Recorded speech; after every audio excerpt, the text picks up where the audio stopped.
Isang araw paggising mo, 30 ka na. Samantalang parang kahapon lang ay 20 ka. At hindi mo masabi paano dumaan ang isang dekada ng ganun-ganun lang.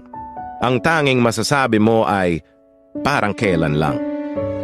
Pakiramdam mo wala naman nagbago, pero patuloy kang naninibago sa kalagayan mo. Unti-unti mong naiisip ang mga pangaral ng mga magulang mong tugma sa kinaroroonan mo ngayon. Lahat ng kahapon ay aral sa buhay mo. At ang bawat umaga ay panibagong pag-asa. Kaya huwag kalimutang i-enjoy ang buhay habang itinatama mo ang mga bagay kung saan ka sumablay at unti-unting lasapin ang success na meron ka.